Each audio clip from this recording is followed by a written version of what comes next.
Welcome to BRK news.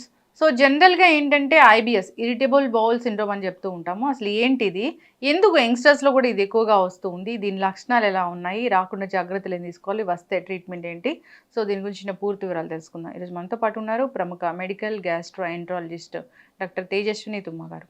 Doctor గారు నమస్తే అండి. హలో అండి, నమస్తే. డాక్టర్ గారు, జనరల్గా చూస్తే ఐబిఎస్ అని చెప్తూ ఉన్నారు. డాక్టర్ దగ్గరికి వెళ్తే కొన్ని లక్షణాలు చెప్పగానే ఐబిఎస్ ఉందండి, ఈ జాగ్రత్తలు తీసుకుని అని చెప్తున్నారు.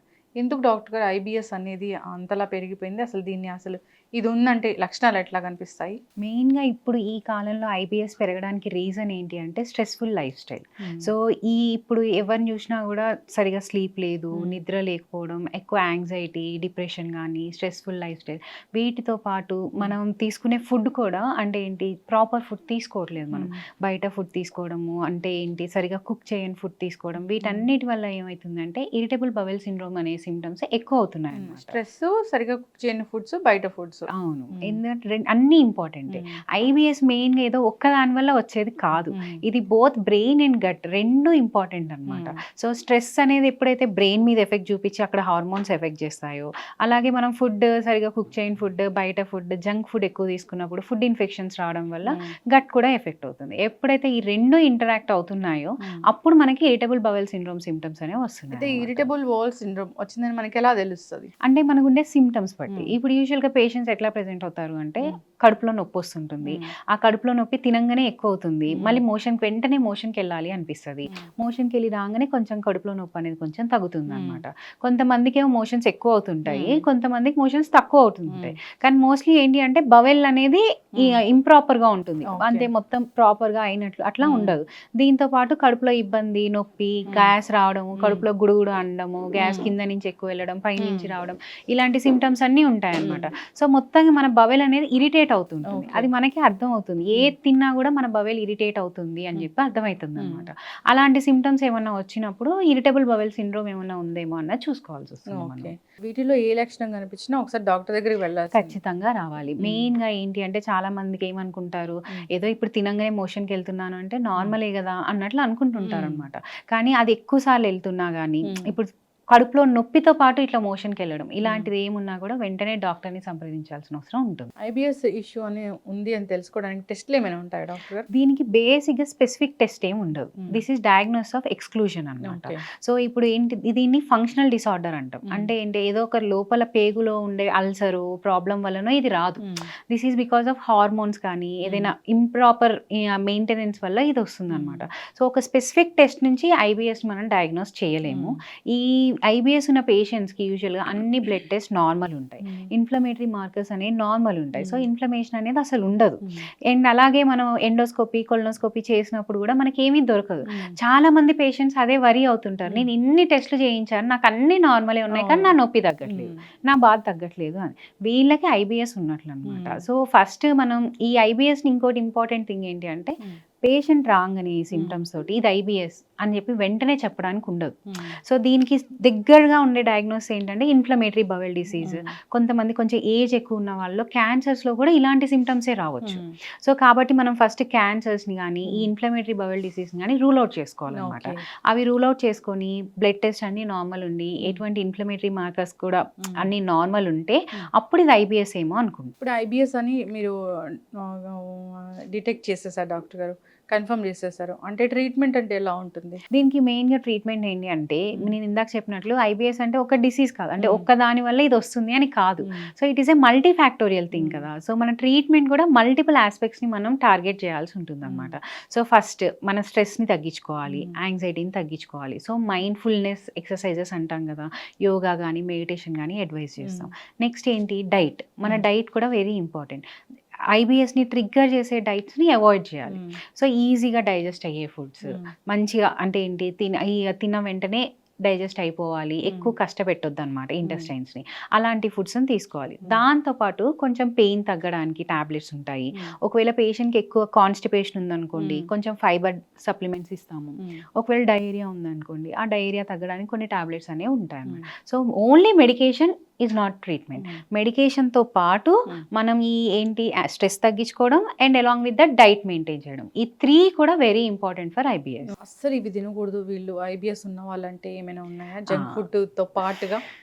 జంక్ ఫుడ్తో పాటు అంటే as usual alcohol, coffee and cool drinks, these 3 must be avoided అనమాట. ఇవి కాకుండా ఇంకొక కొన్ని ఫుడ్స్ ట్రిగర్ చేస్తాయి అనమాట. కాకపోతే ఎవ్రీబడి ఈజ్ యూనిక్. సో ఇప్పుడు మీకు ఏది వర్తిస్తుందో నాకు అదే వర్తిస్తుంది అని కాదు. ఇది ఇంక అంతే యూనిఫామ్గా ఇదంతా అవాయిడ్ చేయాలి అట్లని కాదు, except for these 3 things. So కొన్ని లో ఫాడ్మాప్ డైట్స్ అని అంటాం అనమాట. ఆ కార్బోహైడ్రేట్స్లో ఎక్కువ ఫర్మెంట్ అయ్యే ఫుడ్స్ మనం తీసుకోకూడదు. For suppose cabbage, cauliflower, broccoli ఇవి మనం రెగ్యులర్గా దొరుకుతుంటాయి కదా. కానీ ఇవేంటి అని అంటే డైజెస్ట్ అవ్వడానికి ఎక్కువ టైం పడుతుంది అండ్ ఇంటెస్టైన్స్లో ఎక్కువ ఫర్మెంట్ అవుతాయి అనమాట. ఇలా ఫర్మెంట్ అయ్యేవి ఎక్కువ గ్యాస్ ప్రొడ్యూస్ చేసి ఇంటెస్టైన్స్ని ఇరిటేట్ చేసే ఛాన్సెస్ ఉంటాయి. సో ఇవి తగ్గించుకోవాలి. సో ఈ లో ఫాడ్మాప్ డైట్ అనేది మెయింటైన్ చేయాలి. అయితే ఇది కూడా లైఫ్ లాంగ్ మెయింటైన్ చేయాలని ఏం కాదు. సో ఇనీషియల్గా మనం మొత్తం లో ఫాడ్మాప్ డైట్ మీద పెడతాము అండ్ ఒక్కొక్కరు డిఫరెంట్ అని చెప్పినట్లే ఆఫ్టర్ సమ్ డేస్ అంటే పేషెంట్ కొంచెం ఇంప్రూవ్ అయ్యాక వి విల్ అగైన్ రీస్టార్ట్. అంటే ఒక్కొక్క ఫుడ్ రీస్టార్ట్ చేస్తాం అనమాట. అలా ఒక్కొక్క ఫుడ్ రీస్టార్ట్ చేసి వాళ్ళని ఒక డైరీ మెయింటైన్ చేయమంటాం. ఐబిఎస్కి ఫుడ్ డైరీ మెయింటైన్ చేస్తాం. ఆ ఫుడ్ డైరీలో మనం ఏ ఫుడ్ తింటే మనకి ఏం సిమ్టమ్స్ వస్తున్నాయి, ఏ ఫుడ్ తింటే సిమ్టమ్స్ రావట్లేదు, దాన్ని బట్టి మనం ఫుడ్ అనేది మెయింటైన్ చేసుకోవాలి. అంటే ఇది మీరు చెప్పినట్లుగా ఇది పూర్తిగా మేనేజబుల్ అండ్ ఇది లైఫ్ లాంగ్ మేనేజ్ చేయాల్సిందే. ఇంకోటి మందులతో ఇది తగ్గిపోతుంది కానీ ఓన్లీ మందులతో తగ్గదు.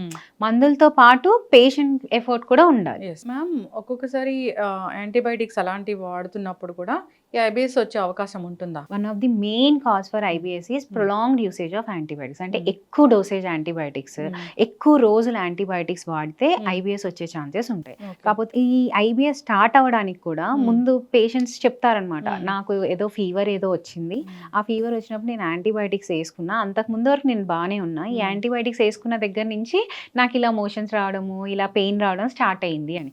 సో ఈ ఐబిఎస్ స్టార్ట్ అయ్యే ముందు ఐదర్ యాంటీబయాటిక్స్ యూసేజ్ ఉండడము, లేకపోతే ఇన్ఫెక్షన్ అంటే ఫుడ్ ఇన్ఫెక్షన్స్ వస్తాయి కదా, మోషన్స్ అవుతాయి అట్లా ఉంటాయి కదా, అలాంటి ఇన్ఫెక్షన్ ఏదైనా రావడం అనేది ఉంటుందన్నమాట. అలానే ఈ ఫస్ట్ టైం ఈ ఐబిఎస్ అనేది ట్రిగర్ అవుతుంది. సో యాంటీబయాటిక్స్ ఎప్పుడైనా తీసుకునేటప్పుడు కొంచెం కరెక్ట్గా డోస్ ఎక్కువ కాకుండా, ఎక్కువ రోజులు కాకుండా కూడా జాగ్రత్తగా తీసుకోవాలి. మ్యామ్ అయితే ఏదైనా యాంటీబయాటిక్స్ కానీ అలా స్టార్ట్ చేసే ముందు ఏదైనా పెద్ద పెద్ద టాబ్లెట్స్ రాసేటప్పుడు కూడా కడుపులో మంట మందులు రాస్తూ ఉంటారు. అవి మాకు బాగున్నాయి కదా అని మేము ఎక్కువ కాలం కూడా వాడుతూ ఉంటాము. సో ఇట్లా డాక్టర్ ప్రిస్క్రైబ్ చేయకుండా ఇలాంటి మందులు వాడితే అంటే ఆరోగ్యానికి ఎట్లా మ్యామ్, అది ఎలా హాని చేస్తాయి అసలు? Definitely it is harmful. ఇప్పుడు అంటే ఒక ఎగ్జాంపుల్ కూడా చెప్తాను నేను. నా దగ్గరికి ఒక పేషెంట్ వచ్చారు, వాళ్ళకి జస్ట్ గ్యాస్ట్రైటిస్ అని చెప్పారు అనమాట. గ్యాస్ట్రైటిస్ అంటే మేము ఎండోస్కోపీ చేసాము, అందులో హెచ్ పైలోరి అని ఒక బ్యాక్టీరియల్ ఇన్ఫెక్షన్ ఉంది అని చెప్పేసి యాంటీబయాటిక్స్ ప్రిస్క్రైబ్ చేసాం అనమాట. అది 14 days కోర్స్ ఉంటుంది యూజువల్గా. సో ఆ 14 days వేసుకున్నప్పుడు తనకు మంచిగా ఉంది. నేను అడ్వైస్ చేసా 14 days తర్వాత యూ కమ్ బ్యాక్ అగైన్ అని చెప్పేసి.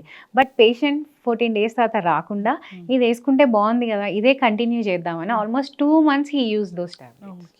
సో దానివల్ల డెఫినెట్గా ఇంకా ఎక్కువ ఏంటి ఎఫెక్ట్ అంటే ఏంటి, ఆయనకు అప్పుడు బాగానే ఉండొచ్చు, తర్వాత సైడ్ ఎఫెక్ట్స్ అనేవి ఎక్కువ వస్తుంది. ఈవెన్ గ్యాస్ టాబ్లెట్స్ కూడా ఓన్లీ ఇప్పుడు మీకు అప్పుడు ఒకసారి ఇప్పుడు ఒకసారి ఏదో గ్యాస్ నొప్పి వస్తుంది అని అంటే మీరు రెగ్యులర్గా వాడాల్సిన అవసరం ఉండదు. గ్యాస్ టాబ్లెట్స్ వారానికి 2-3 times కన్నా ఎక్కువ వస్తుంది నాకు. అంటే వీక్లో ఉండే 7 daysలో ఆల్మోస్ట్ 2 to 3 days నేను ఏంటి ఎఫెక్ట్ అవుతున్నాను ఈ సిమ్టమ్స్ తోటి అంటేనే we will give this pantoprazole or anything. PPIs అనేవి లాంగ్ డ్యూరేషన్ ఇస్తాం. లాంగ్ డ్యూరేషన్ కూడా it will not be more than 1 month. Okay, అలా కాకుండా మీరు కంటిన్యూస్గా ఇట్లా మంత్స్ తరబడి వేసుకుంటుంటే వన్ థింగ్, లాంగ్ డ్యూరేషన్లో కిడ్నీస్ ఎఫెక్ట్ అయ్యే ఛాన్సెస్ ఉండొచ్చు, బోన్స్ ఎఫెక్ట్ అయ్యే ఛాన్సెస్ ఉండొచ్చు. అది కాకుండా ఇంకా స్టొమక్లో మొత్తం యాసిడ్ అనేది తగ్గిపోయి ఆ డైజెషన్ కూడా ఎఫెక్ట్ అయ్యే ఛాన్సెస్ ఉంటుంది. So without doctor prescription don't use any drug for long duration. అయితే జాగ్రత్తలు మీరు చెప్పినట్లు తీసుకోవాలని కోరుకుందాం. ఒకవేళ వచ్చింది అంటే కూడా ఈ మీరు చెప్పిన జాగ్రత్తలు పాటిస్తూ ఖచ్చితంగా మందులు డాక్టర్ ఎన్ని రోజులు చెప్తారో అన్ని రోజులు వాడి దీన్ని కంట్రోల్లో ఉంచుకోవాలని కోరుకుందామండి. చాలా చక్కటి ఇన్ఫర్మేషన్ మ్యామ్, ధన్యవాదాలు. Thank you.